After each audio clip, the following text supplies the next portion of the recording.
Welcome back to the sweatshop, boys and girls. Today I'm going to be showing you how to do a driver front bearing on this 2006 Subaru Outback. Alongside the bearing, I'm also going to be replacing the brakes and doing the oil. Of course, I'm not going to be showing you that stuff in this particular video. If you, however, would like to see a detailed video about either of those two subjects, please leave a comment below. Before we get started, do me a favor and hit that subscribe button. All right, on with the show. Now, when doing a bearing, your first step is to make sure you have the car up on jack stands or on a hoist securely. Once you get it up on a hoist, what you want to do is check the bearings. To confirm the bearing, there are two ways. You can hear it usually. It's not the case with this particular bearing. This one here is relatively silent and it sounds more so like the brakes are grinding. But we know for sure that there is an issue with the bearing because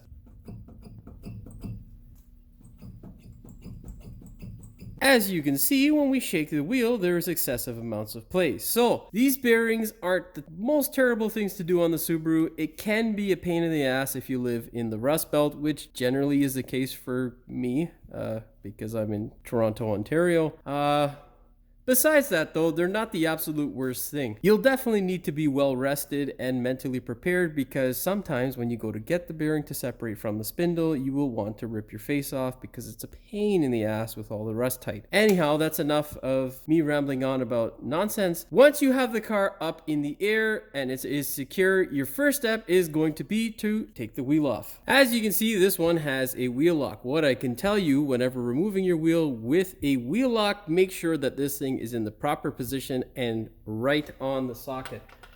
Then apply pressure to the back of this thing with your weight like so that you don't get this thing to slip and it doesn't screw up, because as you'll see in my previous video with the wheel lock replacement or removal, it's a pain in the ass. Okay, let's fire this thing off.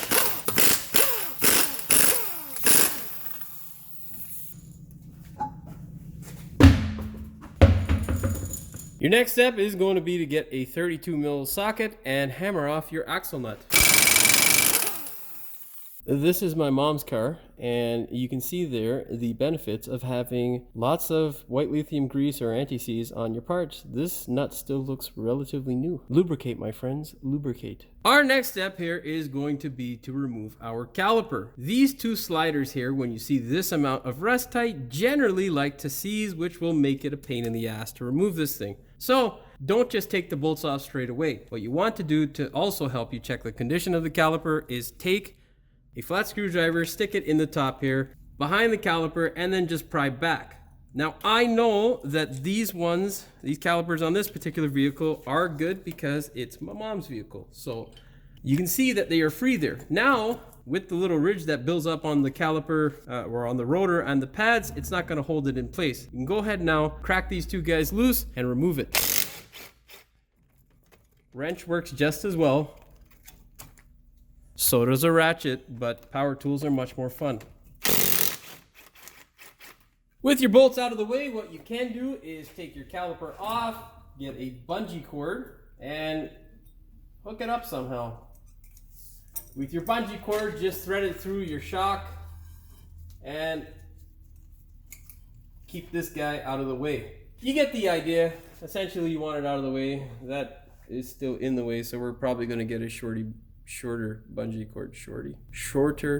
cord. This segment was brought to you by utter stupidity. With your caliper out of the way, it's now time to remove your caliper bracket. Of course, it may be hard to see, but there are two bolts here and here. It just looks like a clump of rust though. Get a 17mm ratchet wrench. I get the extra long ones. This one's, I'd say about 2 feet in length, I think. Get this guy on here.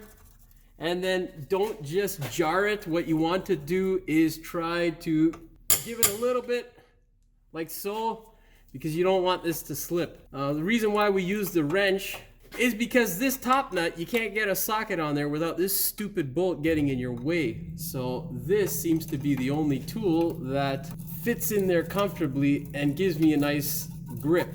I don't think they make these in a 6-point, but you know, wiggle it on there all the way and then crank it.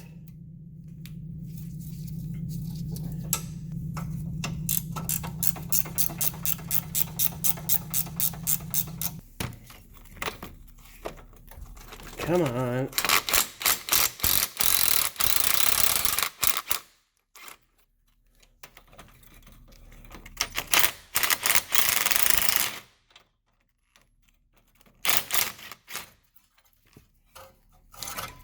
And now, remove the rotor. If you're wondering why it is I am replacing brakes, well, check this side out. Looks okay.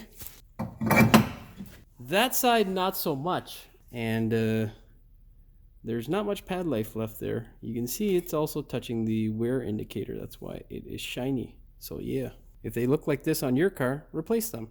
That's your tip of the day. With your rotor out of the way, what you want to do is press on the CV shaft to see if it's loose. If it pops right back like that, great. If it doesn't, you can take a tapered air hammer punch, with an air hammer of course, and smash it in the middle here. If that doesn't work, you're gonna have to hit it harder with a hammer or possibly hit it with some heat. Be careful with the heat because your ABS sensor is back here, right there actually. Yeah, trying not to damage it. Our next step is going to be to remove the 4 bolts that hold this guy to the vehicle. Again, it is probably really hard to see the bolts that you need to see because they're all the same rust color. But there are 4 bolts. There are 2 up top here, 1 and 2 here, and then this 3rd one here, and then the 4th one is hiding behind the CV shaft. Now, generally the recommended procedure is to separate the bowl joint. I'm not going to do that because my CV shaft is relatively free, so I'm able to hold it back. I can crank these bolts off, and then I'm going to employ a special method that I do.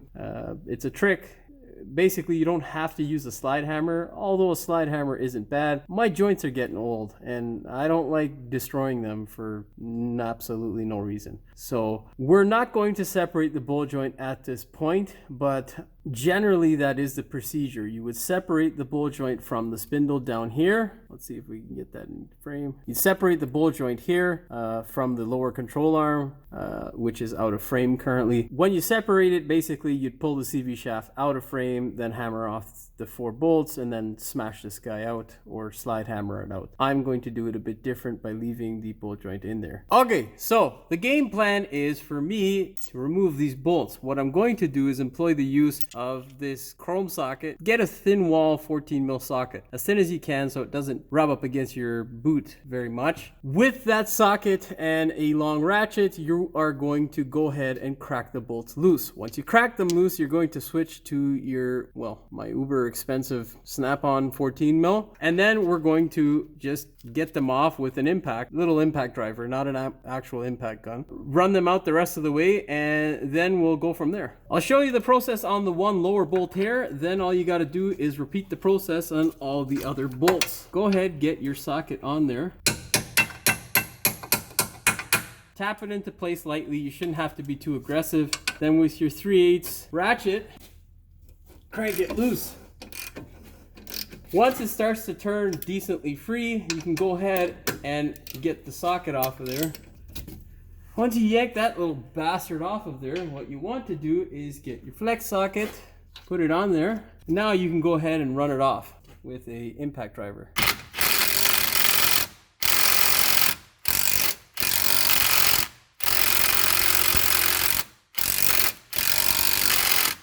Okay, well, this guy is definitely not strong enough to do that job. Let's try my 3/8 impact gun.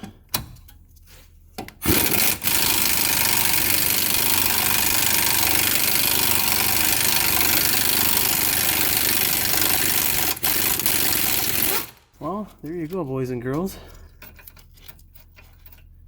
1 bolt out and 3 more to go. I'll see you when I get the other 3 out. For the top 2 bolts, as well as the remaining bottom bolt, what I did was switch to a shallow socket. That way the extension, which is smaller, won't put as much pressure on the rubber boot. I mean, there's not really much with the deep socket, but why risk it? Now, what I like to do with these sort of bearings is basically you get a bolt that threads into the original thread, and you have to get one that's obviously long enough so that you're away from anything. What I have done on this side is I've turned the spindle all the way to the passenger side, so as if we were traveling to the right. And what we're going to do now is, well, we've already threaded this in. We're going to now smash the head of the bolt and hope to God that the bearing releases.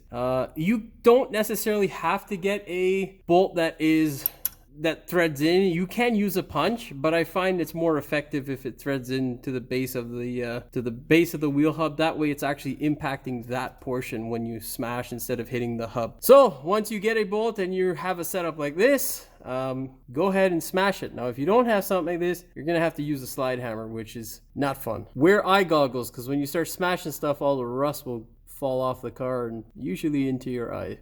Of course, the jobs that should go easily, or you think will go easily, go the worst. This thing is extremely seized in there. I have been beating it now for about 10 minutes with a heavy ball peen hammer. It's kind of hard to hit with the sledge. Essentially, what I have been doing is I've got it to budge just a little bit on this hole here. Once I get it to move a little bit, I'm going to switch it to another hole, the bolt that is, and continue pounding away. Yeah, the trick is essentially with these bearings is to not smash anything else. So be careful with your hammer. If you see sparks when you contact the bolt with your hammer, that is not abnormal. That means you're hitting it hard enough. So continue on.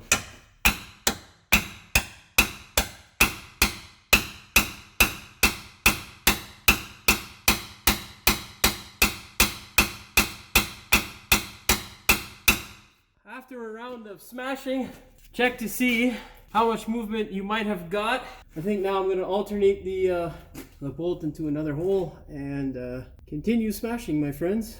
Yeah, this can take quite a long time, especially if you're in the Rust Belt. If you're down Florida, you probably just tap it with a hammer or a mallet and it'll just fall right out. We don't have that kind of luck here in Ontario.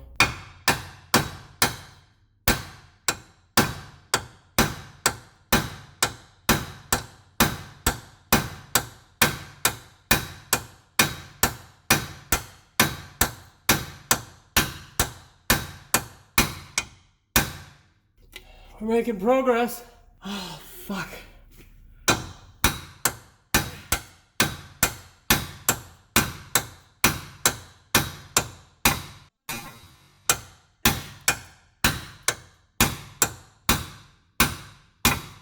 Okay.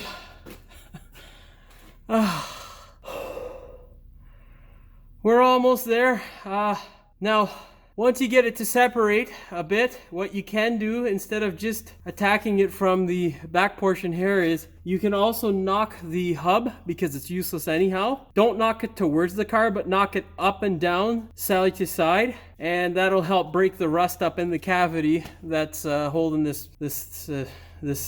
Mama said if you don't have nothing nice to say, don't say nothing at all. Bearing. All right, continue smashing.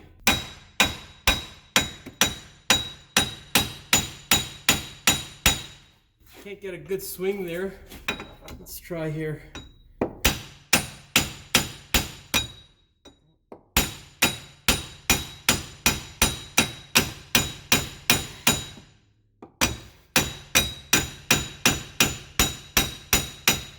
All right, let's attack it with bolt again. There we go. Fucker's coming out now, boys and girls.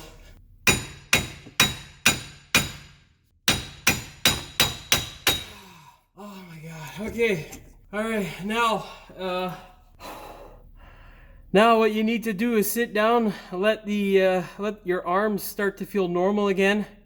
They should not feel like the sledgehammer that you used to get this stupid thing out. Take a little break, have some water, just whatever you do. Don't question why you started this job to begin with. Okay, boys and girls, I'll see you in a bit. After a lot of contemplation and some deep thought and some water, we are back at it. You can now pull the bearing off. It should be easy to separate. Now, of course, we need to reuse this backing shield. You can see there a little bit of the rust ridge right there that holds the backing shield stuck is broken off. So what we're going to do now is basically take a flat screwdriver, chip away around here, and then try to wiggle this guy free from this bearing.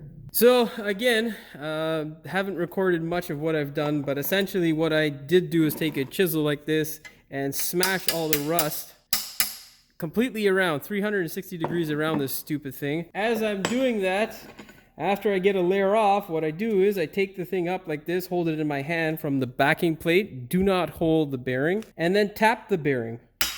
And that is essentially what should happen. You should have some separation. Just keep going along with the same process and eventually it will completely separate.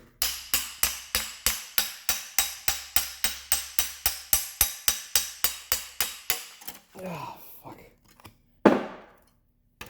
Okay, so that is the end goal. If yours is extremely rotted, you can go ahead and replace these from Subaru, but I'm not going to. This is fine enough.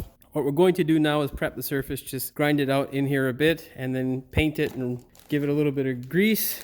This guy here is also going to get a layer of grease, just a thin little layer right here in that little 90-degree section between the flange and the bearing. But before we do all that, we need to prep the spindle to receive all this stuff. Now, when prepping the spindle, essentially your goal is to make sure this mating surface is flat. This appears to be untouched and never serviced before, which is great because usually people grind the hell out of these things and make it an uneven surface. You can see here all of this crap that helped that bearing get seized. What we're going to do is clear most of that out. Now, to what degree you're going to is up to you. What I like to do is grind off all the rust. I put a coat of well-through primer. We're also going to do the same in the cavity here. Of course, when doing it, just be careful not to hit your ABS sensor. When we put that nice coat of primer, let it dry. What we'll do after that is smear a little bit of grease in this area so that it will help with the rust issue that these cars tend to have, so that if I ever have to do this bearing again, I don't have to beat it like it owes me money so that I can get the stupid thing off the car. It will be a much easier process. So let's get started, boys and girls. Key to success with this process: eye protection, mask for lungs, and ear protection. Best tool to clean the mating surface is a flat disc like this. And the best tool to clear out most of the scale inside the bore is a carbide bit, or an angry end as known by Bad Obsession Motorsports. Love those guys, they're awesome. You can also use a tool like this for the bore inside of here. Of course, it's going to be a little bit hard with this guy here. And you can use a tool like this. What you'll need to do is just push this guy back and out of the way to work it around in there. All right, that's enough rambling. Let's get to work, boys and girls.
Now, essentially what you are trying to do is not remove any material. Be very careful with the carbide bit. It is extremely aggressive. If you are not comfortable or haven't used it before, I suggest not using it at all. Best thing you can do for yourself is just file it away by hand. Do not hit this ABS sensor. Of course, once you get everything ground down and it's all nice, go ahead and clean it up with a blower and some brake clean.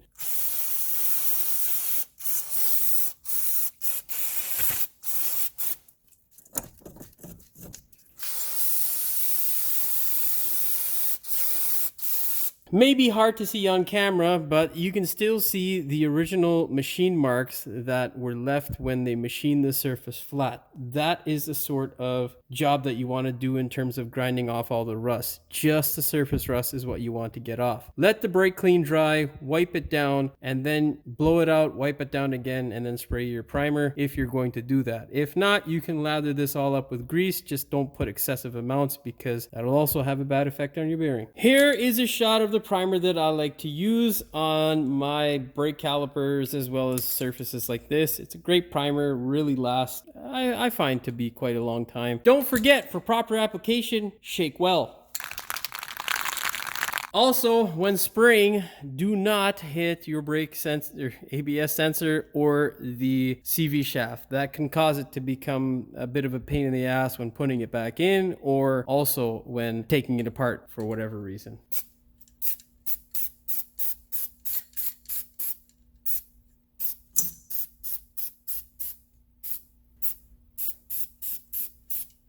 Now wipe it right off of the ABS sensor. Don't let it dry.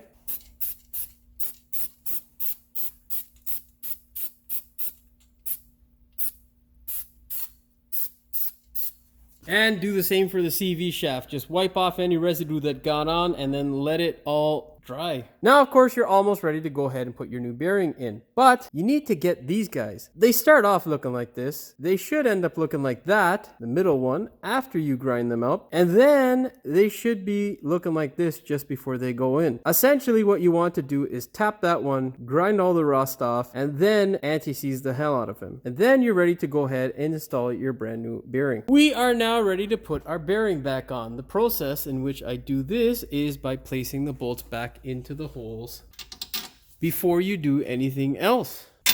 Now, once you put your bolts back into the holes, essentially your next step is going to be to have some grease on hand. You're just going to put a light layer of grease on this surface, as well as this surface and the CV axle surface. Do not gob it on. If you put excessive amounts on, you will ruin your bearing premature. You're not supposed to have grease excessively in this area or on the bearing itself. Now, you should have done the same thing to this that you did to the spindle. Your next step is to put this part on again. Take your brake shield, put it on, then go ahead and grab your new bearing. Before you put your new bearing on, what you want to do is right in that little groove there is just take your index finger and smear a little bit of grease on it. Do not get any grease on this portion here where the ABS sensor butts up against or anywhere in this area. Bad idea. It will kill your bearing. Then what you want to do is slide it onto the CV shaft carefully.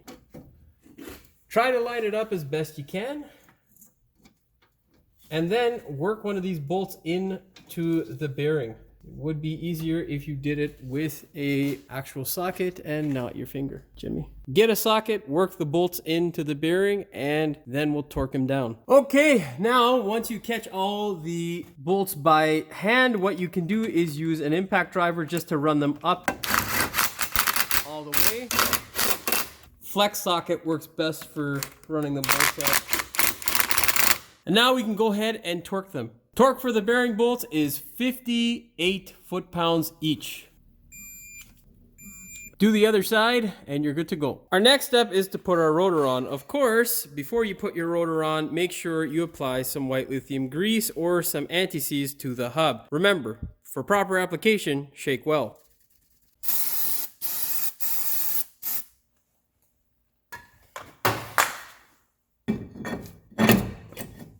Our next step is going to be to put on our caliper bracket. Make sure when putting on the caliper bracket, if you've greased, applied new grease and whatnot, try not to get any grease on the rotor. Go ahead, put your bolts in, and then we'll torque them up. Be sure to put anti-seize on all your bolts. Make sure that they're nice and cleaned up, and then reuse them.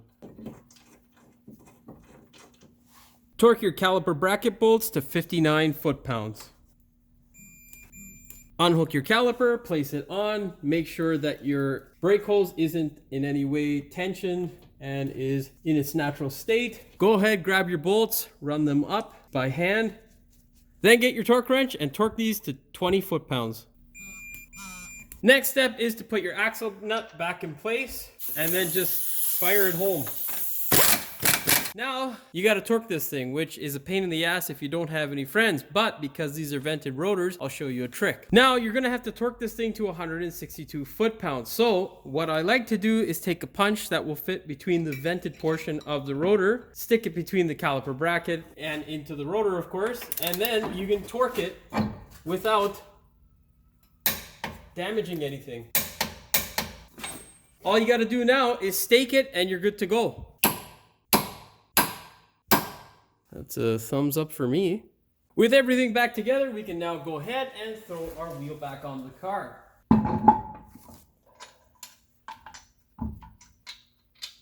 Of course, thread your bolts up by hand before you gun them down.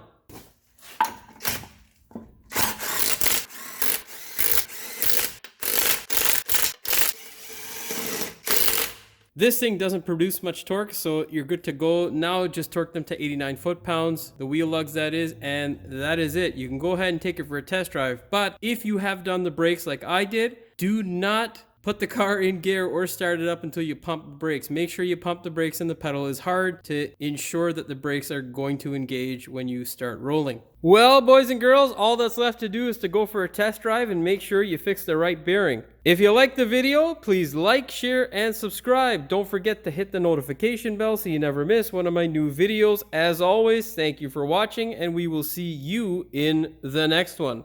Before we get started, please hit that subscribe. But fuck. This is the bearing we know for sure because it's... Oh, what the fuck am I saying? Usually because... What the fuck am I saying? Oh, fucking pile of shit. Yeah, just pull them off, boys and girls. Now again, it is oh damn, don't hit the camera, Joe. I think I've reiterated, I think I've said that like 3 or 4 times, so I'm just rambling right now because I've got brain fog. Fog? This is getting worse as I continue to speak. You can tape a... Oh, fuck.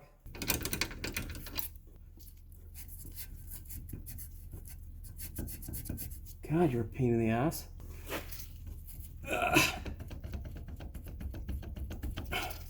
After much deep thought and some water, we are back at it. We are? Sound like a Jamaican. We are back at... Oh, fuck. Oh, that was terrible. After deep this appears to be a Subaru. This too, as much as we can, get rid of all the crud, and then we'll paint this surface here so that it doesn't rot to crap, and then we'll be ready once we grease it so to further help us with... Oh god, this is just terrible. Start to fuck over. In order to put our new bearing on successfully, oh god, Jimmy, stop. Just fucking do what you do, man. Put your bolts... Oh, fuck. Oh, come on, dude. Give me a socket. Fucking rusty pile of shit. Ugh, no socket works well on rust, because it never wants to give you back your fucking socket. Son of a bitch. Okay. Try not... Don't hit the camera. Of course, throw your hands up by... Fuck. This thing doesn't peruse. If you liked the video, please like, share, and subscribe. Don't forget to hit the notification bell. Okay, boys and girls, all that's left is to take this beast for a test drive and for you guys to like, share, and subscribe to this channel. Don't forget to hit that notification bell so you never miss one of my new videos. As always, thanks for watching. We will see you in the next one.